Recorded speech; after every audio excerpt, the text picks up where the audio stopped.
What's up, everyone? Hey guys. Welcome to another Travel Therapy Mentor video.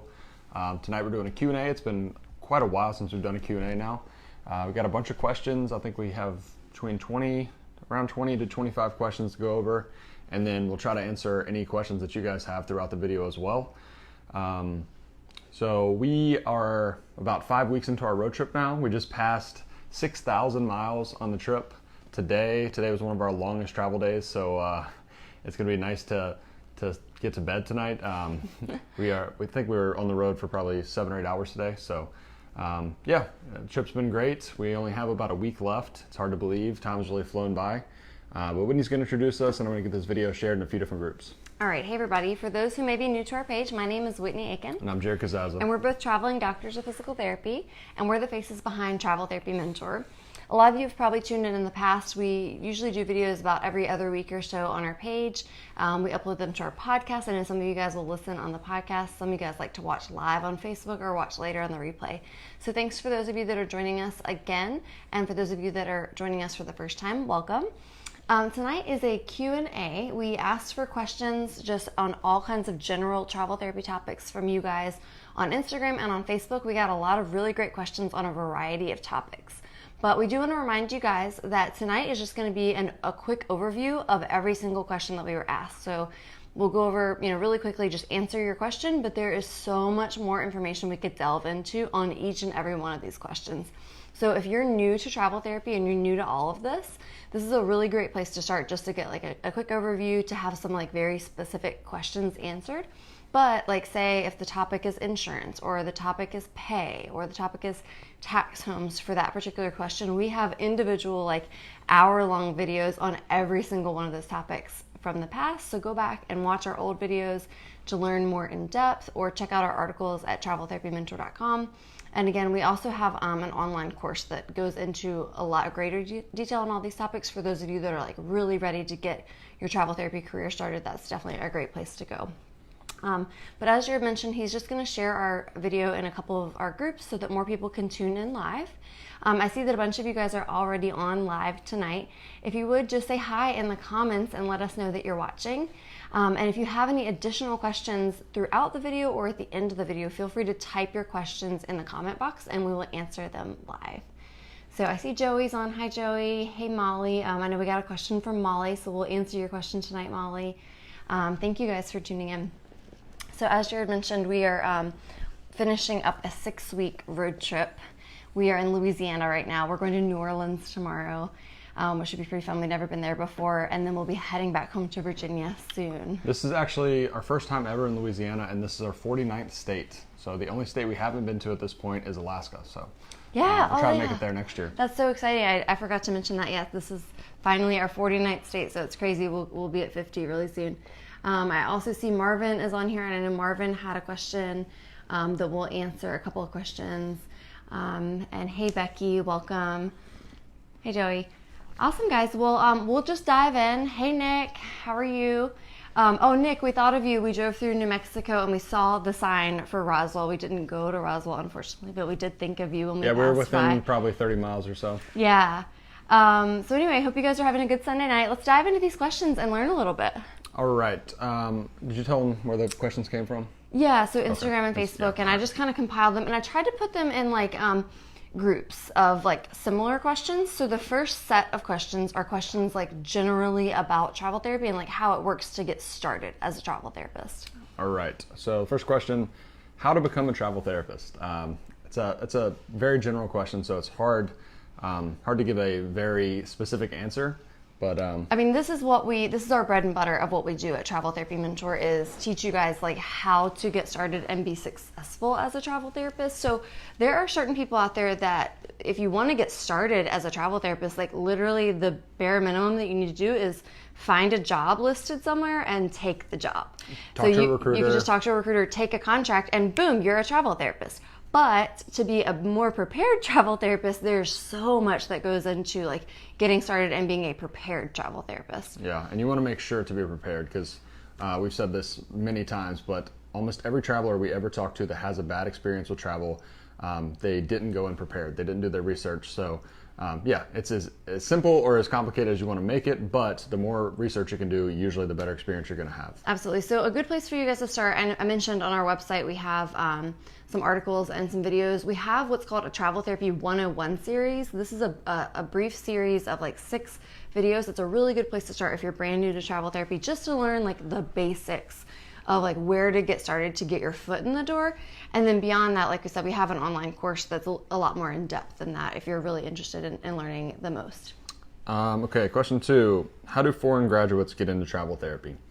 So this is going to vary a lot depending on what country you're in. For the most part, it's not easy though. As a traveler from anywhere besides Canada, we have helped some Canadian travelers get started, but outside of Canada, you're pretty much going to have to go through the U.S. licensing process, and it's a pain. And there's no easy way to just like jump into travel therapy in the U.S. So pretty much you need to get licensed here. You should probably get a little bit of experience in the U.S. first before you ever start to travel. But it's not a real simple process for people outside the country besides Canada. Yeah, it's pretty complicated to be a foreign national coming to the U.S. because you have to go through U.S. work visa requirements, and quite often in order to qualify for the work visa, you have to have a sponsor at a job. And most often and a lot of times depending on your educational requirements, you're going to have to do additional testing and education. You have to take the National Physical Therapy exam or the National OT or whatever exam for the United States. So most travel companies, unfortunately, can't help you with the visa process and the sponsorship process. We do know of one company that we've never worked with, I think it's called MedPro, that helps with international clinicians wanting to come to the U.S., but every company that we've ever worked with does not sponsor unless it's Canadian citizens. They have a little bit easier time. It seems to be more of a reciprocity between Canada and the U.S. Yep. Yeah, and another thing to think about there too is some countries, the minimum education required is not as high as in the U.S. So there are situations where foreign trained therapists have to undergo more schooling in the U.S. So it really depends on where you're at, where you're coming from. And this wasn't the question, but this is a good time to mention too, the flip side of that. If you're a U.S. citizen, U.S. trained therapist, we get questions a lot about working in other countries. And again, none of the staffing companies that we work with do that. That's a very different process. You would have to look into the educational requirements, the work visa requirements, and the licensing process for that other country. And it's a lot different process than what we do with just staffing U.S. citizens within the U.S. All right, question 3, what's the hardest part of travel therapy? I would have 2 answers for this. If you're not in a compact state, probably licensing, because licensing is probably my least favorite part of being a traveler. We got licensed in probably 6 or 7 states, and it's always a hassle, and some states are more of a hassle than others. The more licenses you get, the more of a hassle it becomes later on. But if you are in a compact like we are now, that makes the process a lot easier. So if you're in a compact state, I would say the hardest part about being a traveler is the whole moving process. So packing, moving, finding housing, all of that part can be difficult, especially depending on where you're going. If it's a rural area that has limited housing options, it can be a pain to find something, and it can be, we got questions on this later, but you know, there's a lot of scams and things out there for housing, so you have to be careful. I would say that's the hardest part. Yeah, I think you get different answers from different therapists, but we certainly hear licensing and housing being 2 of the top difficulties and barriers to being a travel therapist. Yeah. The next question is, what's the number one thing to be most cautious about when you're starting out? Again, I think you would get different answers from different people for this.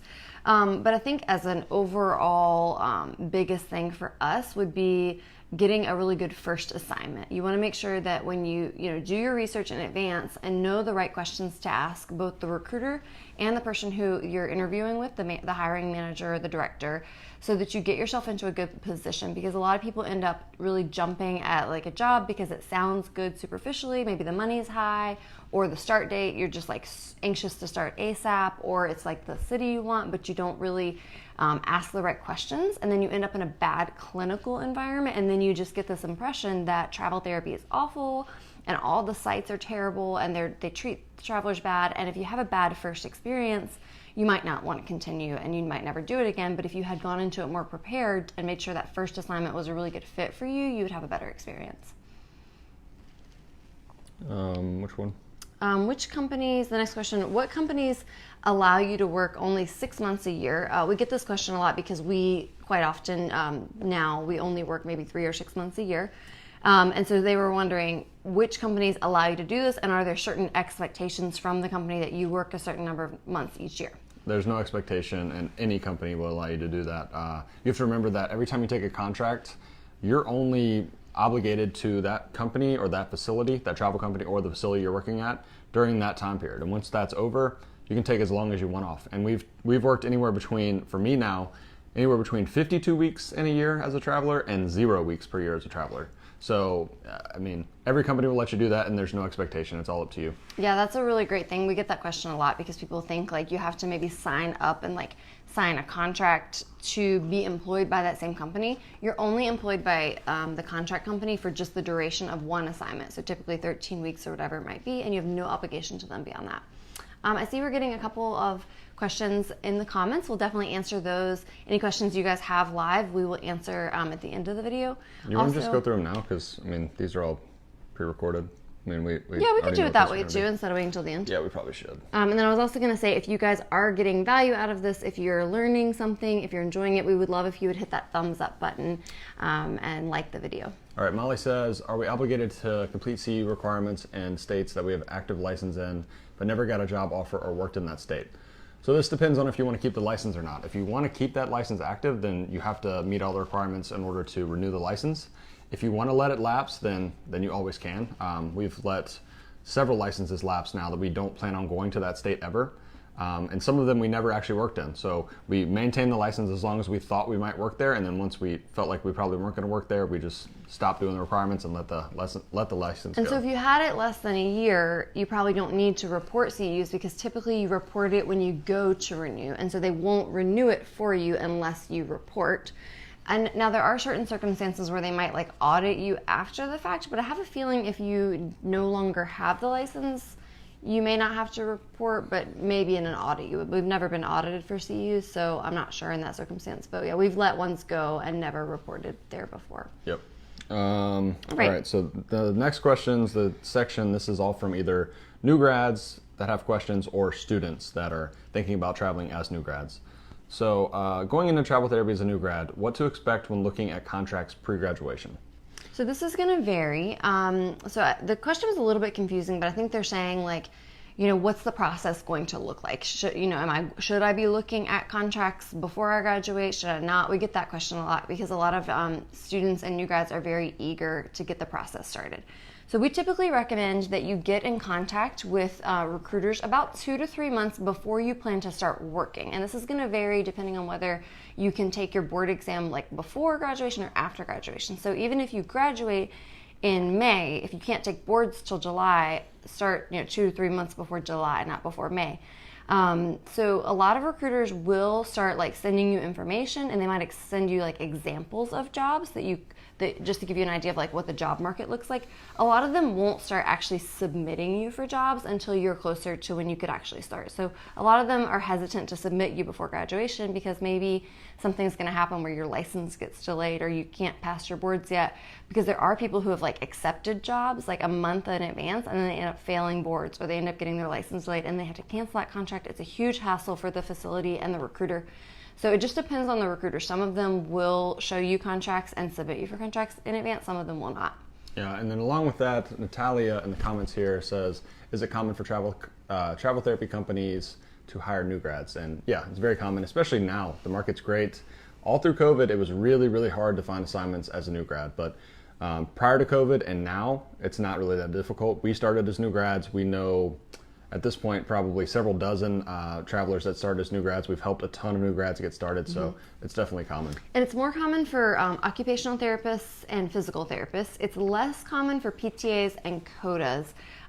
There are some PTAs and CODAs that get hired as new grads, but it's less common.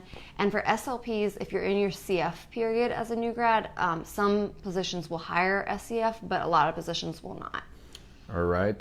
What steps do I need to prioritize as a new grad wanting to travel? So some big things there. You want to make sure, like we said, a question earlier was make sure you do as much research as possible. That's the number one thing that people mess up on, is going in, not knowing enough, not knowing what to expect, not knowing what like norms are for pay, those kind of things. So that's very important, especially as a new grad. You want to make sure that you, ideally, before you get to this point, that you've got a pretty broad knowledge base in terms of different settings, because travel assignments come in all varieties of settings, and the more experience you have in different settings, the better off you'll be. What else?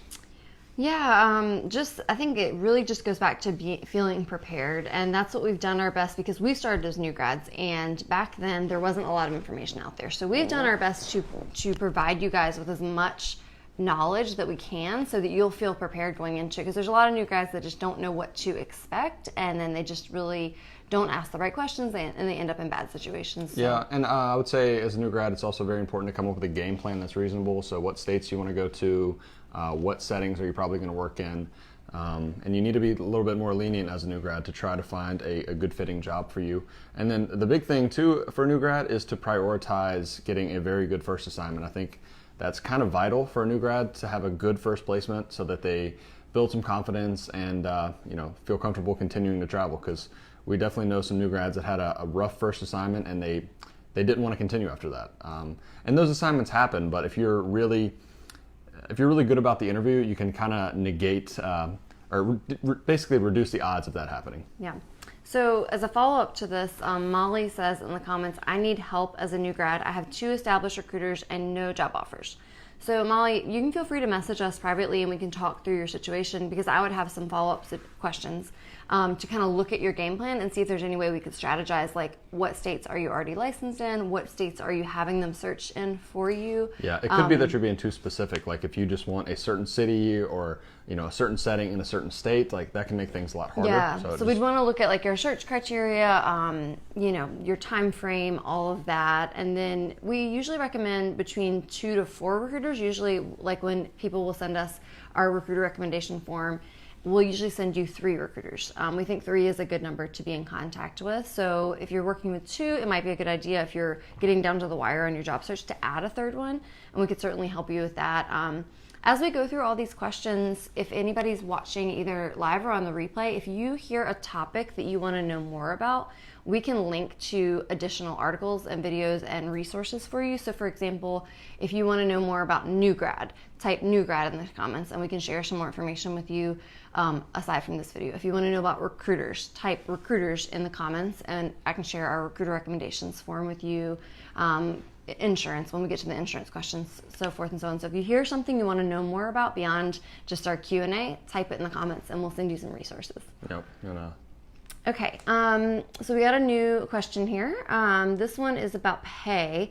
Deborah wants to know, what's a comparable weekly rate for a new grad PTA? Yeah, so one thing to remember as a new grad PTA is that it's going to be more difficult to find jobs.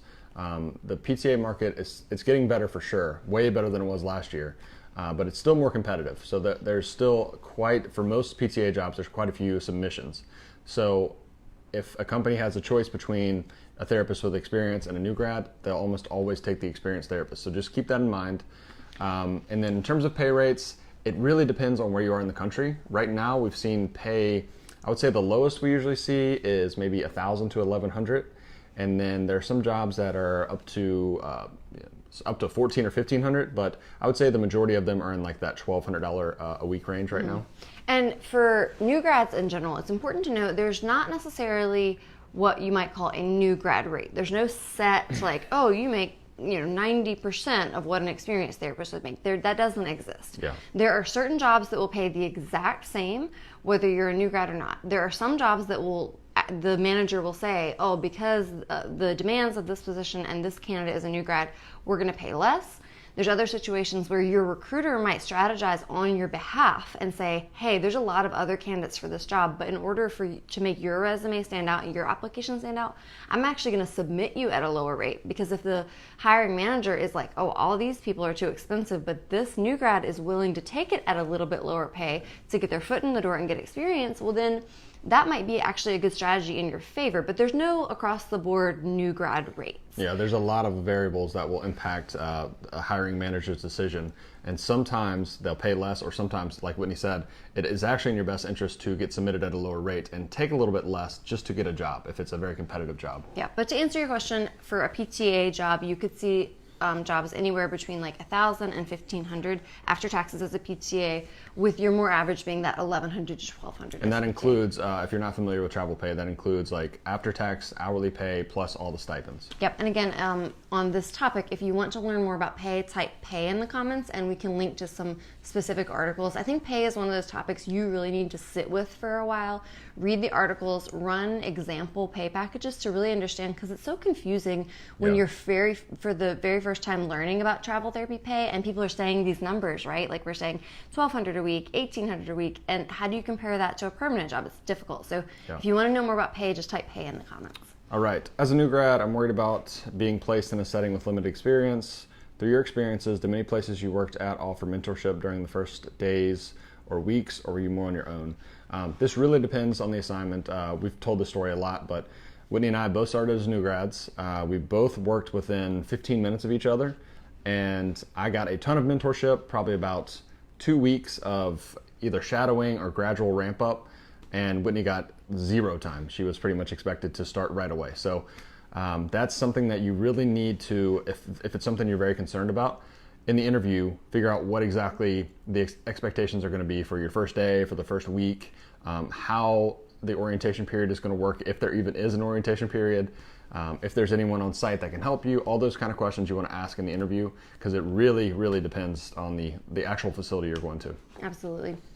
Lisa typed recommended companies. So thanks for typing that, Lisa. I will link after the video in the comments to our recruiter recommendation form.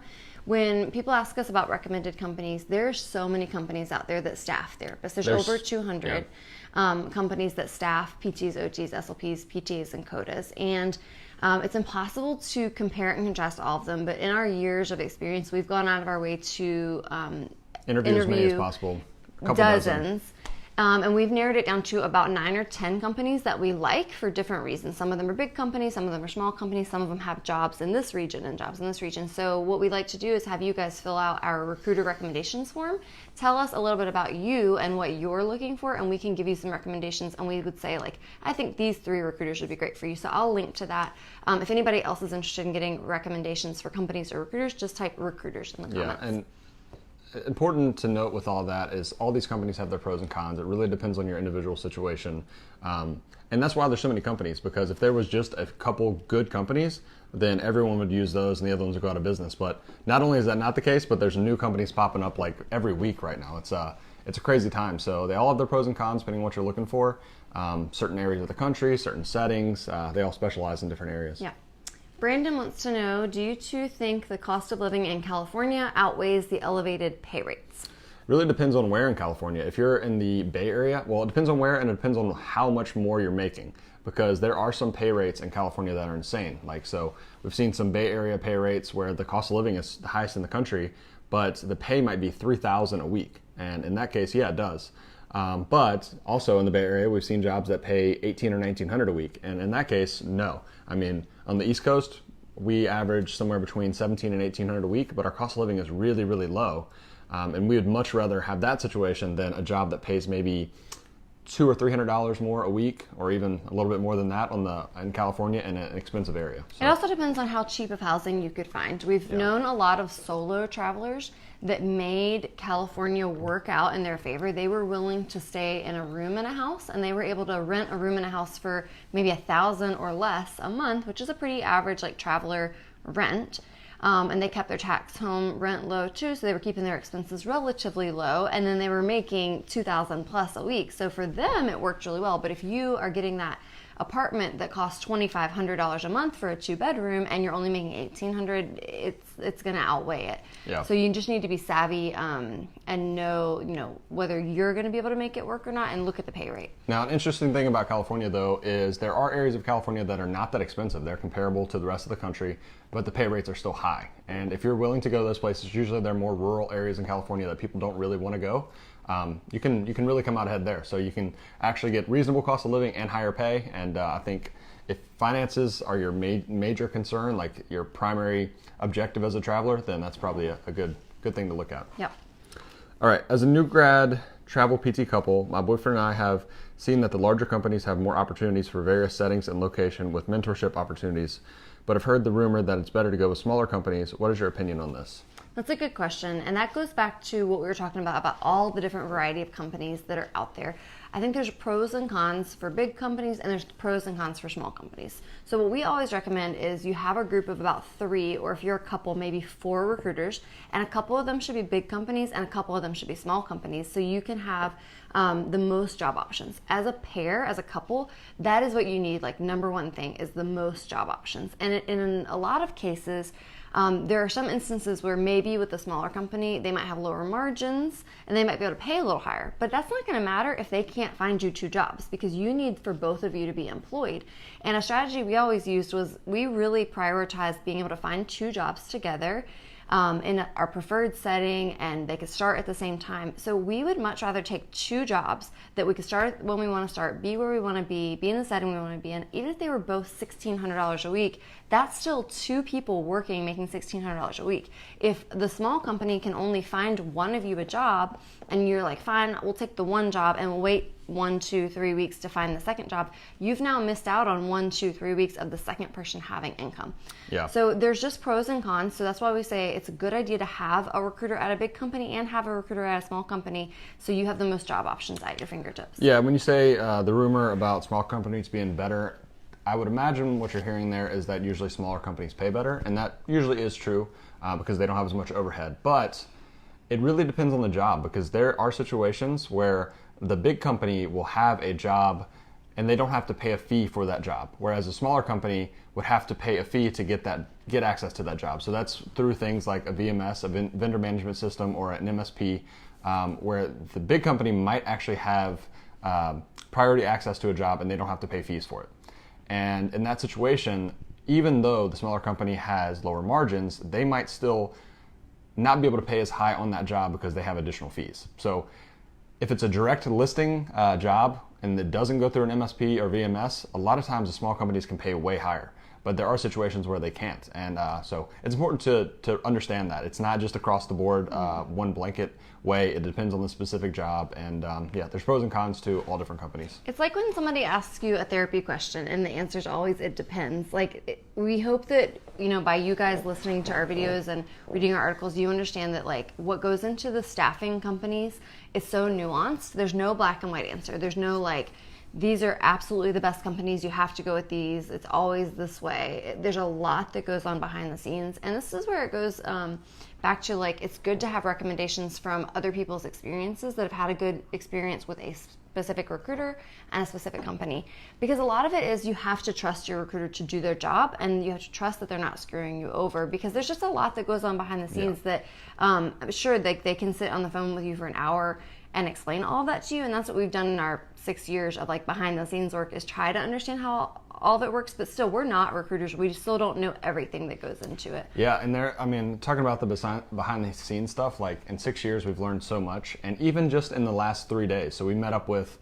people from 3 different companies in the last 3 days in Dallas, going to their offices and meeting them, and recruiters that we've met in the past, and new recruiters that we're meeting, and managers, and just talking to them and hearing their experience and what actually goes into pay packages and all that stuff. It's way more complicated than just like, small companies always pay better.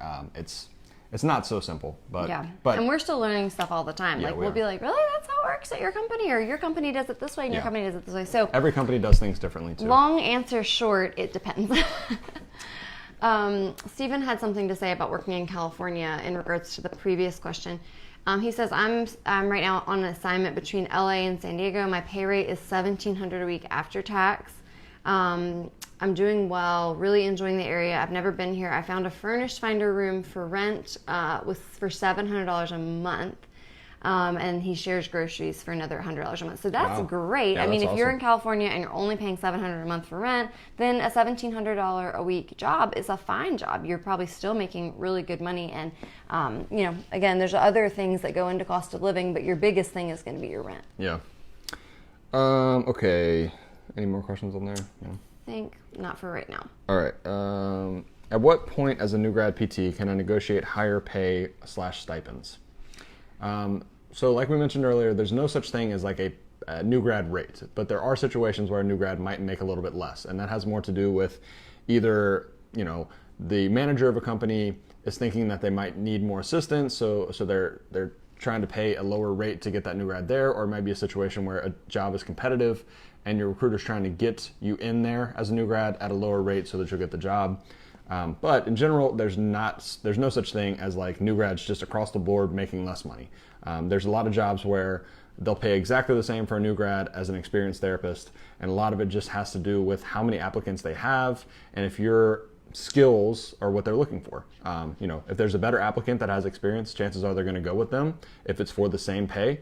But it really all depends on the situation. So to answer your question, as a new grad, at what point in time are you in a position to negotiate? It could be on your very first contract. And hopefully if you have a good recruiter, they'll let you know. They'll say, I've had therapists here before, and I know that they don't have any other applicants right now. Sometimes they can see that and sometimes they cannot. And so they might say, like, we could push a little bit on this because you have a lot of clinical internship experience in this setting. You're willing to start when they want you. You already have that state license. Maybe it's like in Maine or something. That's your home state, and other people don't have a Maine license. So maybe the other applicants, they would have to wait for them to get that. We just talked to one of our recruiters about this exact example. And so that new grad was able to get right into that job. And she even submitted him at a higher rate because he was ready to go, already had the Maine license. So he was making like $1,800 his first assignment. In that case. However, if you're like, I only want to go to San Diego and I only want this, then they're going to be like, you're not really in a position to negotiate for this job. So it's give and take, and you should trust your recruiter to know whether it's the opportunity, if you're in the right position to negotiate or not. And hopefully if you have a good recruiter, it's not you negotiating with the recruiter to give you more money. It's you negotiating with the facility. Well, in some cases it is, but usually it's with the facility as well. Yeah. But then beyond that, I would say that once you have, a couple of assignments under your belt, like maybe 6 months worth of experience, then that might also put you in a better position where the facility is not looking at you as a new grad. And I think that's kind of maybe where the question was going, is like, at what point am I not considered a new grad anymore? Yeah, and I guess one story to add to this, my very first assignment ever, it was in a setting that I didn't want. I accidentally got submitted for a job. It was listed incorrectly. It was acute care. I didn't have acute care experience. I interviewed for the job, found out it was acute care, told them I didn't want to do it, but they were very desperate. They had no applicants. They really needed someone there, and they went out of their way to increase how much they would pay me just to try to get me to go there. So as a new grad. So it all depends on the job. Like if that was a job where they had a lot of applicants, they would not have at all wanted me there, but they didn't, and they were desperate, and they offered to pay me higher. So, and that was that same situation. It was our home state. It was about an hour and a half from where we lived. She knew we could just start right away. We didn't have to wait on the license. And she was like, yes, we can get you in the door. You have a license. Yeah. Come on. Yeah. So it really all depends. Yeah. What states have the most jobs for new grads? There's not, like we talked about, there's no specific jobs for new grads or not for new grads. It's really what states have the most jobs for everyone. And then you'll have a better chance of getting a job there as a new grad if they already have a lot of jobs, because there's more openings and less therapists looking for those jobs. California is always going to be number one. Besides that, Massachusetts usually has a lot of jobs. Illinois has a lot of jobs. Texas often has a good number of jobs. Washington, Virginia, Washington, Oregon. I would say those are probably the main places. You'll probably have the best chance of finding jobs in those states. Yeah. All right, so moving on from our new grad questions, we have some questions about insurance. So I know, I believe it was Molly that said, could we discuss private health insurance versus agency health insurance? And I mentioned to Molly that is a really big topic. We've done several videos and articles specifically talking all about insurance, but the short answer is for most traveling therapists, it's going to make sense to take the agency insurance. It almost always does, just to use the company's insurance while you're on contract with them. There are certain situations where it might make sense to go with a private insurance plan, and a private insurance might be, or like a non-agency plan might be a private plan through like an insurance agent, or it might be like a healthcare.gov, like an Obamacare type plan. Usually this is only going to be like if you're planning on taking extended time off between contracts where you wouldn't be covered by the company insurance, or it might be if you have existing health conditions where you want to make sure that you have consistent health insurance year-round without your deductible resetting. Some of those folks would prefer to carry their own insurance, or if they have a family for that same reason, they don't want their deductible resetting when they switch companies and whatnot. So some people just choose to go with private insurance. It's sometimes going to cost a little bit more to go with private insurance. Most people, when you're on contract, it just makes sense to go with the company insurance. But if you want to know more specifically about insurance, comment insurance, and I'll share the article and the video so you can go through all of that. Yeah, at this point, we've pretty much tried all the options, and it really depends on your situation. If I was working back-to-back contracts, I would definitely go with company insurance. If I'm taking more time off, I'd probably go like a third party through an insurance agent. Yeah. Another question about insurance was, how much is insurance going to cost if you go through the marketplace like an Obamacare plan? So this depends on a variety of factors as well. It seems like every answer is it depends. It does. But so one big thing there is if you're currently on contract or not, or if you're not on a contract, what your income is, because you could be eligible for subsidies. And for example, I've had marketplace insurance maybe 3 different years now, and my plan with subsidies has ranged anywhere from $40 a month to like $120 a month.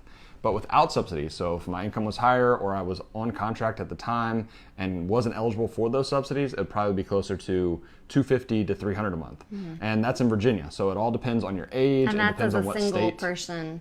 Yeah, as a single individual. It depends on what state you live in and your age. Those are big factors. Whether you're a smoker, that's another big factor. But yeah, it's probably going to be somewhere in the probably the $300 to $600 range without subsidies, and it can be as low as $0 if you have a very low income and you're not on contract. So yeah, it all depends. We've definitely heard of folks that have a spouse or have a dependents. It's going to be more in that situation for you. And there's also tiers of plans. Like, are you picking like the high deductible, low premium, or the low deductible, high premium? So it's going to vary. But the cool thing is, if you guys go to healthcare.gov, you can run free quotes. It's really simple. It's really easy. It's free. So just go on the website, go to healthcare.gov, and just create an account, and you can just see what it would be for you. You can pick all the different tiers and change all the variables. You can also go through an insurance agent. Insurance agents, we work with one. She's really great. They're free to talk to. They do free consultations, kind of like going and talking to a recruiter for the first time. And they'll tell you like what are your options if you wanted to go with private plans that they would sell. Or they would even go through and show you what it would be on healthcare.gov. So if you guys are interested in getting in touch with the health insurance agent who does free quotes that we know, you can just type it in the comments and we can give you her information. Yep. All right. During your months off, was there a question there or no? I thought I saw a question. Oh yeah, here we go. Yeah, but we'll go ahead and do the one about the insurance, and then we'll. Yeah, this is the last insurance question, and we'll get the one in the comments. During your months off when you're traveling, what insurance company do you recommend? We plan to take a couple months off and travel. Plan to be in Europe 1 to 2 months when we take off, and the other month just sightseeing in the States. So when we travel any long trip, especially overseas, we always get traveler's insurance. And there's a good site we found that kind of compares different plans for travel insurance. It's called squaremouth.com. And that's pretty, if you go with a cheap plan, obviously you can, there's a variety of different things that you can choose that make it very inexpensive or very expensive. But normally we pay like, I think we've paid $100 to $200 for a 4 or 5 month trip that we've taken overseas in the past. And that's good to have. It covers things like emergency evacuation and just like major issues you might have. And that's like $100 to $200 like period, not a month. Yeah, not a month. Like, just and the we whole even thing. one that we looked at for like a month-long trip was like $30. So definitely just get that travel insurance just for peace of mind. Peace of mind for sure. And then besides that, we always want to have health insurance back home as well. So for the most of our trips, we've been on a marketplace plan during that time. Since we're not working, we're eligible for subsidies. It's usually pretty affordable. So we'll get travel insurance for out of the country, and then, you know, if something happened and we had to be airlifted back to the United States, and we want to have health care here as well. So we'll or be if on we were on like a road trip and traveling around. But this year I switched to all private insurance. So I'm doing private insurance year round, whether I'm on contract or not on contract. And again, that's through that health insurance agent that I was telling you about. So if you guys want her information, just let us know. All right. Do you think a company would be willing to provide mentorship in a new setting to someone with 4 years of experience? I'm looking to grow my skill set in different settings, but I feel like companies don't want to have to mentor someone that isn't a new grad. Like we said, it always depends. Like if the job, so for example, I want to get experience in home health. So I've been thinking about trying to find a contract. I don't really have experience there. I would need mentorship. There are home health companies that do not want someone that doesn't have experience. You need like 1 or 2 years. There are also home health companies, usually in areas that are not as desirable, that are fine with people with no experience, and they will train you because they need people there. And it's not places that people with experience want to go to. So if you want to get your foot in the door in a new setting, if you go to a rural area that's usually less desirable, you can almost always find someone that will help you, that will work with you, especially in a job market like this where there's a lot of openings. But if it's a really tight job market and there's not that many jobs available, then your options are way more limited. But aside from that, I do think that you're going to be more likely to be able to get your foot in the door in those settings with already having years of experience as a clinician, because that's different for an employer. They're like, oh, you already know how to be a clinician, and you already have like skilled nursing experience. You know how to treat patients. You just might need a little bit more training on like our EMR, but your skills are still going to translate into acute care or whatever it might be for the most part. So I think they would still treat that a little bit differently, and you'd probably still be a better candidate in their eyes than a new grad who needs, experience, period. Yeah, and also keep in mind that almost every traveler eventually tries almost all the settings, and no one has experience in a setting until they have experience in a setting. So you can definitely find places that will help you out. Yeah. All right, so those are all the insurance questions. So moving on, we have some other questions about tax homes and like local travel, like working near your tax home. So one question we received is, what happens if a travel assignment pops up down the road from where you already live, so nearby to home? Could you still take that assignment, and would you still get the same travel benefits if it's near home? And this also kind of goes with the next question, which is how many miles away do you have to be from home to do travel PT? So the thing here, the first question that says down the road, where we're from, people use that to mean a variety of distances and amounts of time and things like that. But if it's like, say, 10 minutes down the road, no, you're not going to be able to travel to that area because you already live in that area. You're not going to be duplicating expenses. You're not outside of a commutable distance. So you can take the job, but it's going to be more like a PRN job where you're getting all your pay taxed. You probably make a little bit more than you normally would at a full-time job, but you're not getting all the same benefits in terms of untaxed stipends as you would as an actual traveler. Right. So in that situation, we would call it kind of a local travel job. You can take the job, but all of your pay is going to be taxed. And when Jared says like a PRN job, he means like a PRN rate. Yeah. So it won't be like you get an hourly pay and a stipend. You can still work there full time, 40 hours a week, but they're just going to pay you off an all taxed rate, like $50 an hour or whatever. Most of the time, you're still going to make a little bit more than if you were just a permanent employee there, because it's a short-term contract and they can usually pay a little bit higher in that situation, but you won't get all the same tax benefits like if you were a traveler who was not living nearby. And this all comes down to the IRS tax home rules, which is why we titled this like the tax home section. Yeah, and with that being said, my very first assignment ever, Whitney's very first assignment ever, was only about an hour from our hometown. And at where we were, that was outside of a commutable distance. We rented an apartment close to the assignment. We were able to duplicate expenses.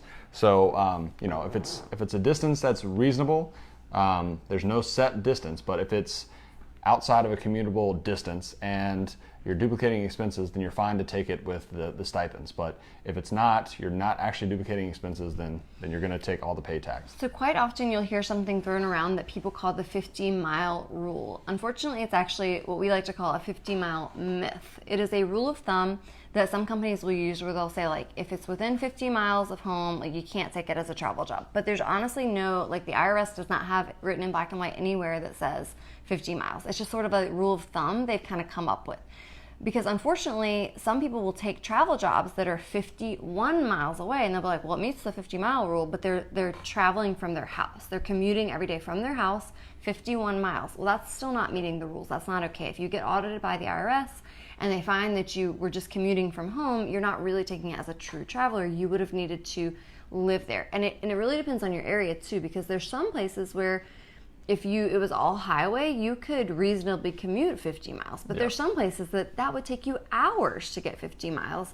So it really depends on the area. But again, there's no set distance. Yep.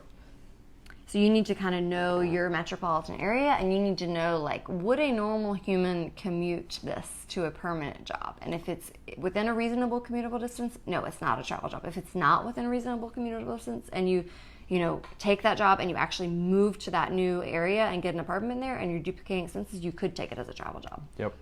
Okay, for tax home rent, is it best to use checks? What about at an assignment? What about rent there?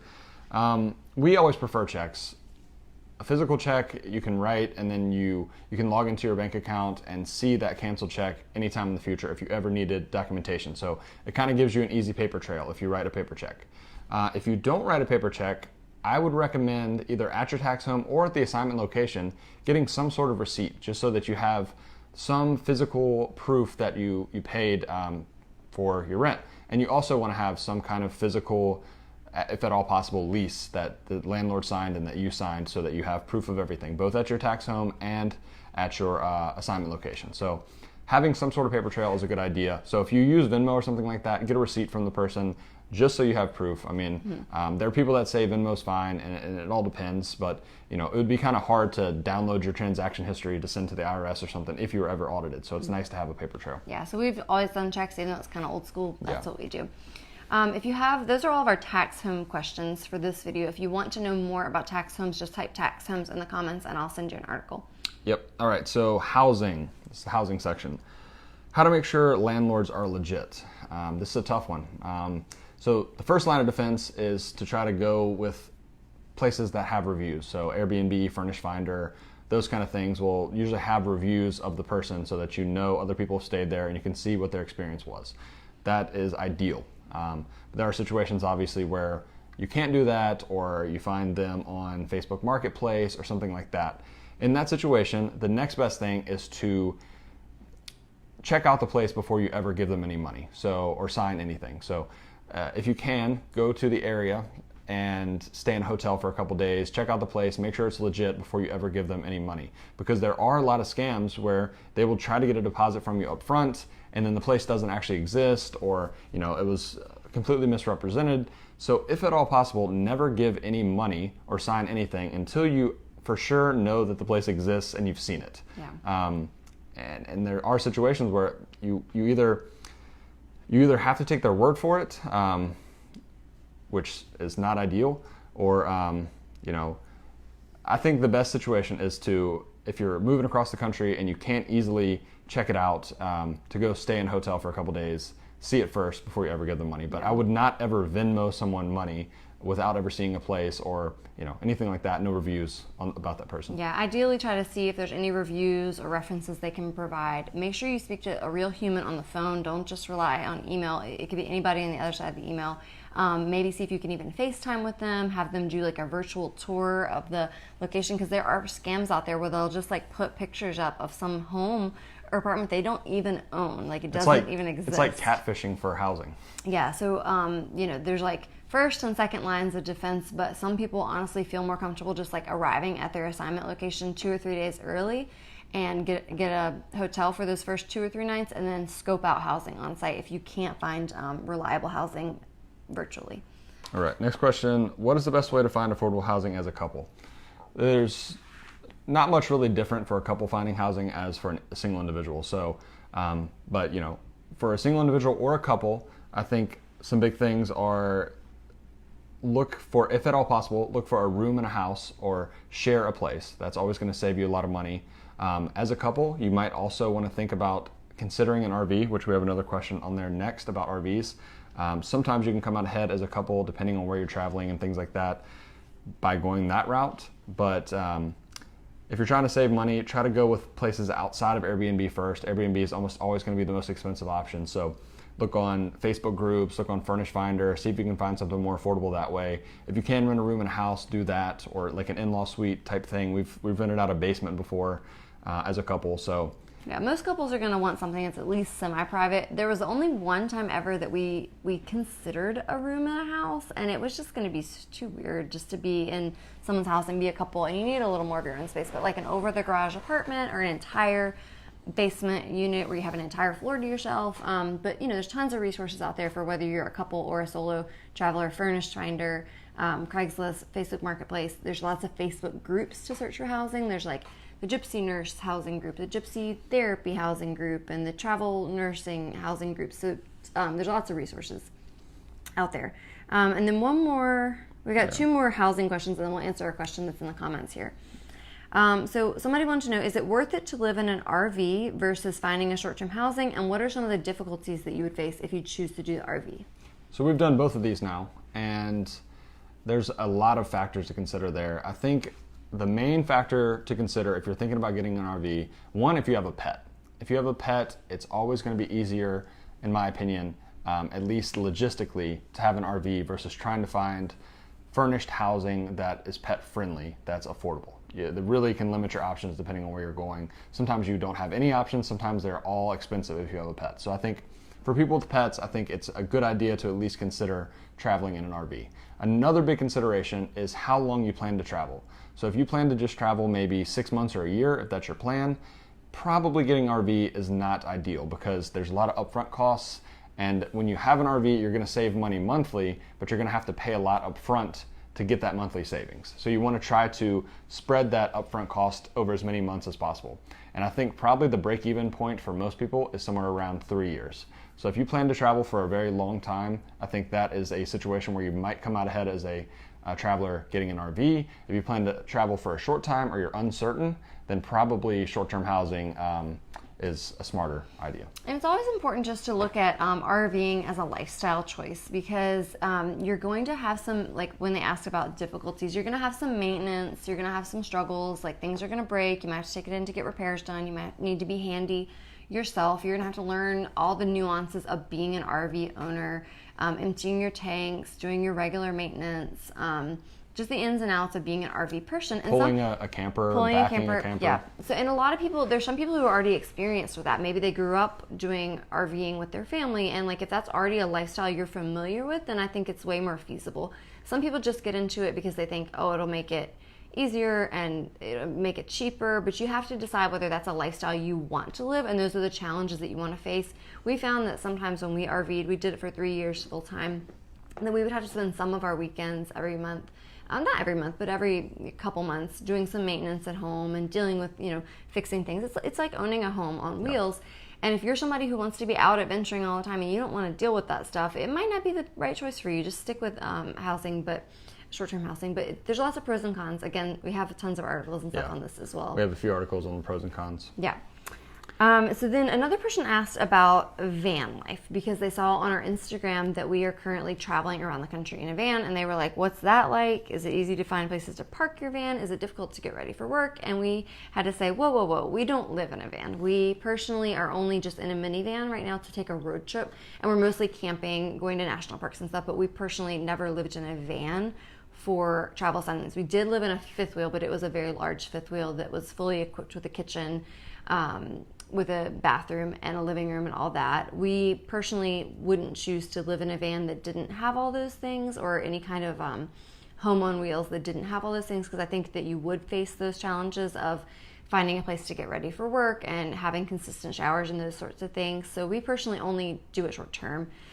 For the folks that do live in a van or some type of vehicle that they don't have all the bathroom facilities and things they need, they typically, for assignments, will go and stay at a campground where they can have access to those facilities, to answer your question about that. Yeah, and for us traveling in the van right now, this is only a 6-week road trip, and even then, we're spending only about half of our nights actually in the van because we, at least every few days we need a shower somewhere. So we're staying in a hotel right now. That's the hotel background. Yeah. And we would never take a full travel assignment in a van of any sort, but it all depends. There are some people that can do that, but normally you're going to be at a campground where you can shower. Yeah. So those are our questions regarding housing, RV life, and van life. If you guys have additional questions and want to learn more about housing, RV life, or van life, just type those words into the comments and we will answer them. So we're going to go through just a couple of the questions in the comments right now, and then after that we have just a few more from previous. Thomas says, do you foresee the PT travel market slowing down in the near future? Honestly, no. I really think that, and like I said, we talked to a bunch of recruiters and companies over the last few days, meeting up with them in person and talking about the market and a variety of factors. And not only do I not think it's going to slow down, but I think it might actually get even better because there's a lot of post-COVID patients that need therapy, and there's a lot of therapists, especially with vaccine mandates, that are leaving the field. They don't want to get a vaccine, and they're just choosing to either not work or switch to something else. So if you're a vaccinated traveler, I think the market's only going to get better. For, I would say, at least, I mean, no one knows how long COVID's going to last, but I would say, in the near future, the next 6 months, I don't foresee it slowing down, and it might actually get better. And for a variety of reasons, the pandemic has already really shaken things up in the staffing world. When a lot of folks got laid off, or either they got laid off, or maybe they decided to leave the workforce back during the height of the pandemic because maybe they didn't want to be, in clinical care, or they were getting burnt out, or they were afraid of the virus. A lot of people shifted to other roles, either left healthcare, went to a non-clinical role, switched settings. Outpatient clinics for like PT and OT especially shut down for a while or significantly decreased their caseload, and therefore they significantly fired or laid off a lot of people. And now that their caseload is back booming, back to kind of normal, there's a lot of openings. And this is kind of the same story for a lot of different settings. So for a variety of reasons, we foresee it just continuing to be really good for the foreseeable future. The reason there's so many travel jobs right now and the pay is so high is because the number of patients has increased since before COVID, and the number of clinicians has decreased since before COVID. So both of those things are in our favor. And next month or later this month, we are going to do another job market update where we'll get like the full scoop from all the companies, and we'll bring you guys the latest information in the coming weeks. Ryan had a question, trying to plug our website. Thanks, Ryan. Yesterday was Ryan's birthday. Happy birthday. And Ryan's significant other is a PT, and so I know they've actually gone through the process of deciding about full-time or travel. So he's also asking about fights. I need to watch the fights from last night. I didn't watch them yet. But also asking about 401k or Roth IRA, both, or traditional IRA, 401k Probably a mix and of IRA. Both. Mix of both is Do them best both. for Do everyone. it all. Read Jared's articles on our Fifth Wheel blog about all the IRA and 401k questions. All right, where are we at, Pay? Yeah, so just a couple more questions from previous. Again, if you guys are watching live and you have any more burning questions that you want to ask in the comments right now, go ahead and ask them. We'll answer them all. Again, if you guys have gotten any value out of this, if you've learned anything, if you've enjoyed it, hit that thumbs up button. Tag a friend that needs to know about this stuff too. We're happy to share all of our knowledge with you guys. All right, Pay. When talking to recruiters, is it better to ask for gross or net pay? I would say if you're an experienced traveler, or even if you just understand finances decently well, it doesn't matter, because you can easily take the gross pay that you're quoted. It'll have your hourly rate, it'll have your stipends, and you can calculate what the net pay will be for you based on your tax rate and all those things. I think it's more convenient to get net pay, but you also have to remember that when a recruiter quotes net pay, they can't know your specific situation. And so there's going to be some variability there depending on how you file your taxes, what your withholdings are, those kind of things. If you have side jobs, there's a variety of factors that will impact what the actual net pay is. For me, I would say that I would actually prefer gross pay and then figure out what my pay will be on my own based on my tax rate. But I do understand that a lot of people don't want to go through the hassle, and it's more convenient to get net pay quoted. And that's how most jobs are talked about, net pay. So I would say for the most part, you want to ask net pay, but you should be able to figure it out either way, so it's not a huge deal. Yeah, in the therapy world, most recruiters are going to quote you net pay just to give you a rough idea so you can compare offers, because a lot of the times these things are moving very quickly, and for you to just sort of like compare different offers side by side to decide which jobs you want to be submitted to and all that, if they can give you a rough estimate of the net pay, that's really helpful. But then like prior to you actually accepting the contract, it's in your benefit to look at the entire pay package yourself. We like to use a website called Paycheck City that gives us like a pretty good idea of like what our actual tax rate would be, so we can get a good idea of what our actual after tax would be. But it is good just to compare like quick back of the envelope comparisons from your recruiter net pay. Yep. Thomas was responding to Ryan about the 401k or IRA. He says 401k or traditional IRA, and then to a Roth conversion ladder. I would agree with that. It's a little bit more technical in the weeds. But for anyone that plans to, retire early or reach financial independence earlier in life, a Roth conversion ladder, if you don't know what that is, it's a pretty good thing to check out. Google it. Yeah, Google it. All right. But for those of you guys that don't know, Jared writes a lot about finance and these types of questions. So if you want to get more into the weeds of finance topics, check out our website, our blog at fifthwheelpt.com. where Jared writes a lot about those types of topics that are not so much like travel therapy specific, but we all have to figure out what to do with our money and our retirement so that it's applicable for those of you guys that want to learn more about that. Thomas also said hashtag ChooseFI. Thomas sounds like a smart guy. That's right. That's a good resource to check out for sure. ChooseFI. Yeah. Do you ask other travelers at your assignment how much they make? This is it's going to be very dependent on the situation. So some people are comfortable sharing pay, some people aren't. We don't have any issue talking about pay at all. So if it comes up, I have no issue asking someone about pay, but I also would never just go out of my way, out of the blue, to ask someone about pay, because some people get very uncomfortable with that. So I wouldn't want to put someone in that position, but if it comes up and I share what I make and say, like, just if you're comfortable, how much do you make at this assignment? I think there's no problem with that. And one thing to consider here, or to think about, is that some people want to ask that because they want to see if they got a good deal at the job. And it's very important to remember that there are a ton of variables that go into pay. Things like, what is your taxable rate compared to their taxable rate? What are your stipends compared to their stipends? What reimbursements did you get in your contract compared to what did they get in their contract? What company are they working with? What company are you working with? All those things are going to make a huge difference. So if you do ask that question and two people have different pay rates and say you're the lower one, don't always assume that someone took advantage of you. There are so many people that just automatically assume that, and that sometimes is the case, but it's not always the case. So don't jump to conclusions if you do ask that question, but yeah, we don't have any issue asking it if the situation arises. Yeah. And again, if you guys want to learn more about pay, we've got tons of articles and videos on that. If you just want to type pay in the comments, and I'll share some of those with you to give you additional resources to go ahead and check out. So we just have 2 more questions that we want to answer for you guys from previous. And then again, if you have any questions live or later on the replay, feel free to type those in the comments and we'll answer any additional questions you have. So this is more of like a clinical question. This was from a physical therapist who was asking this. How are outpatient contracts for travelers? I don't want to be seeing 4 to 5 patients per hour. So he wants to know, like, what are these types of contracts like? So someone asking this question, they probably know that outpatient contracts or outpatient jobs vary massively, right? So if you're working at a hospital-based outpatient, and I'm talking about permanent jobs, it's very laid back, 1 patient per hour usually, maybe 1 patient per 45 minutes. Those contracts or those jobs are very easy. They also probably know that there are outpatient clinics that are awful, that, we've all heard stories of people seeing 30 to 40 patients in a day. The same thing exists in the travel world. Like, all those same clinics need travelers. So it all depends on which clinic you're going to. Like, if you go to a hospital-based outpatient, we've worked jobs where we see 6 people in a day, 6 people in an 8-hour day. Like, we might have 8 scheduled, or some days only 7 scheduled, 1 per hour. You might have cancellations.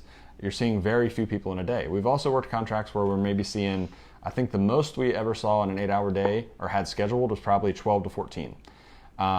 There are jobs that are way worse than that, but as a traveler, you always have the option to turn those jobs down, and that's what we always did. So most of our contracts have been outpatient, and we have never seen like one of those crazy schedules.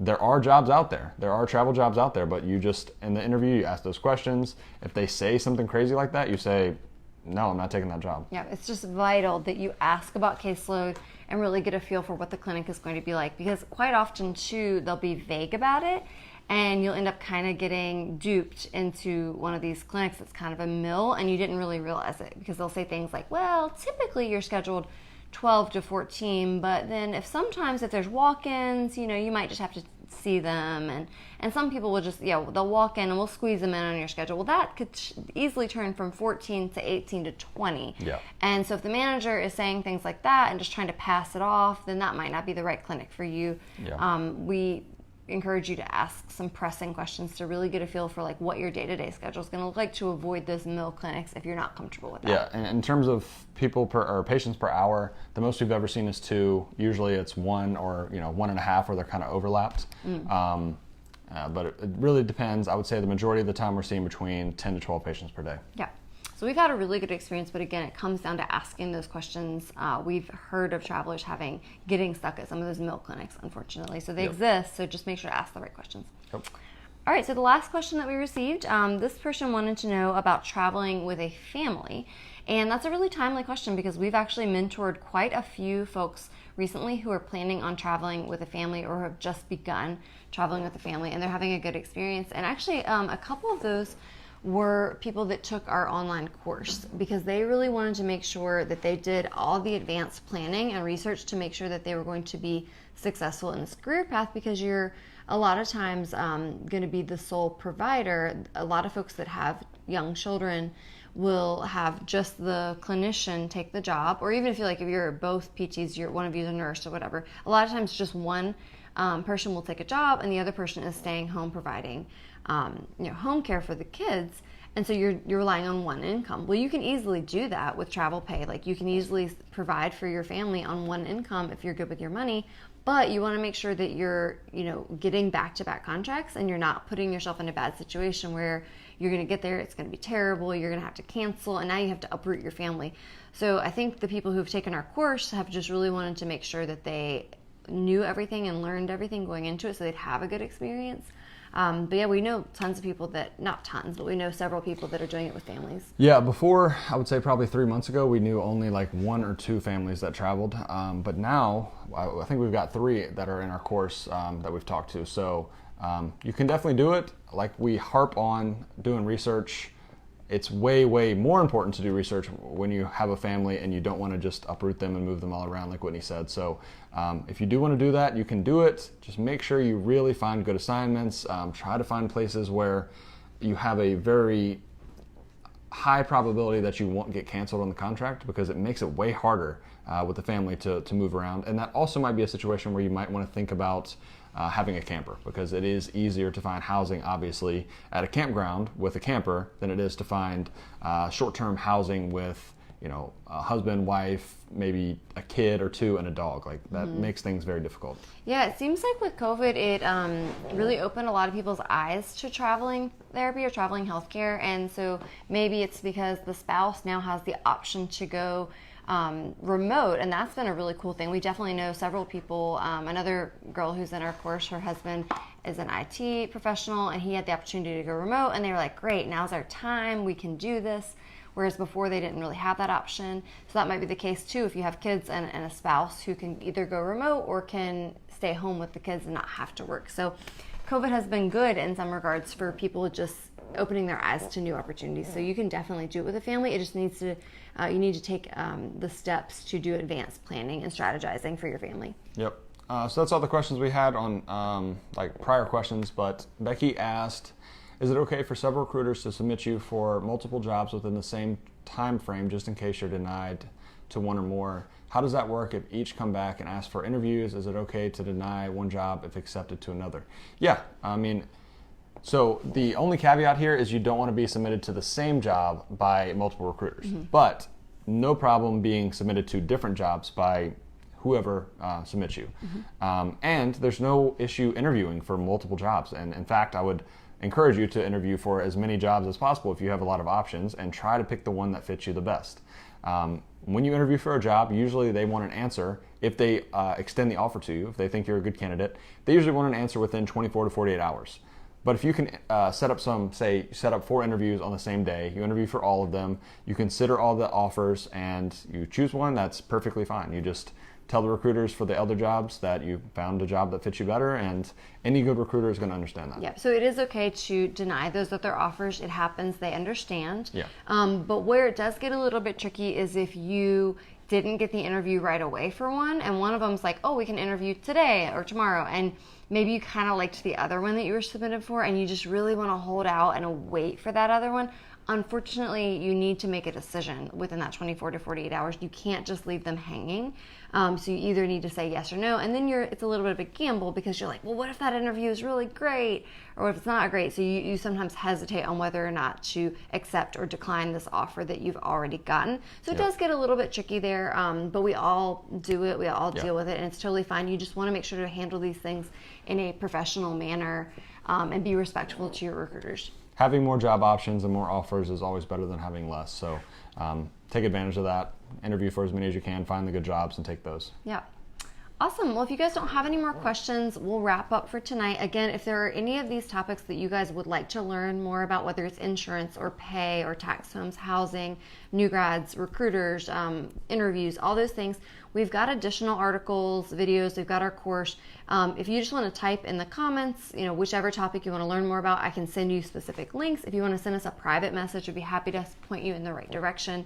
If you're brand new to travel therapy, I think our Travel Therapy 101 series is totally free. Is a good place to start just to learn the basics.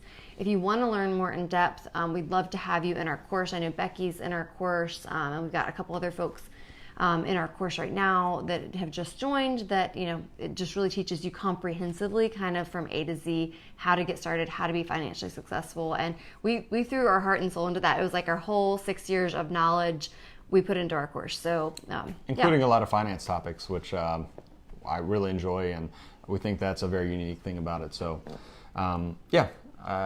I enjoy these Q&As. I think this is always fun. If you guys have any questions, always feel free to reach out to us. So thank you guys for all the great questions. Hopefully this was educational for y'all tonight, and let us know if you're getting your travel career started, if we can help you in any way. Yep. One more time, if you could like the video, we really appreciate it.